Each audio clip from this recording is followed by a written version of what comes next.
2025 SLST 9, 10, 11, 12 new update রয়েছে এই ভিডিওতে। ভিডিওটা মন দিয়ে দেখো, আশা করি অনেক প্রশ্নের উত্তর পেয়ে যাবে। এই মুহূর্তে সবচেয়ে গুরুত্বপূর্ণ আপডেট হলো স্কুল কাউন্সেলিং ও প্যানেল নিয়ে নতুন একটি আপডেট সামনে এলো। এর ফলে অনেকেই টেনশনে আছে, কাউন্সেলিং হবে কি হবে না, নিয়োগ হবে কি হবে না। তো আমি তোমাদের বাকি তথ্য দেবো, অবশ্যই দেবো, আগে তোমরা সেই আপডেটটা দেখে নাও।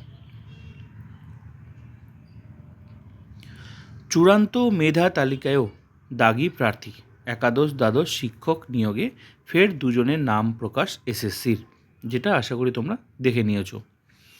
ইন্টারভিউয়ের পর চূড়ান্ত মেধা তালিকায়ও উঠে যায় দুই দাগি প্রার্থীর নাম।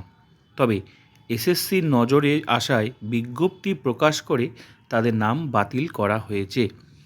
এসএসসির তরফে জানানো হয়েছে এই দুই প্রার্থী কাউন্সেলিংয়ে যোগ দিতে পারবেন না। আশা করি ব্যাপারটা ক্লিয়ার হয়ে গেল তোমাদের। তো এটা নিয়ে কোনো টেনশনের কিচ্ছু নেই, নিয়োগ হবেই, পুরো প্রসেস কমপ্লিট, চাকরি হয়ে গেছে। কেউ ওয়েটিং লিস্টে আছে, তো ওয়েটিং লিস্ট থেকে অনেকে চাকরি হবে, তবে সিট ফাঁকা হবে। তারপর আরেকটা কথা আমি তোমাদের নতুন তথ্য দিচ্ছি, সেটা হচ্ছে এখনও কিন্তু এসএসসি মধ্যশিক্ষা পর্ষদের কাছ থেকে ফাইনাল ভ্যাকেন্সি লিস্ট পায়নি।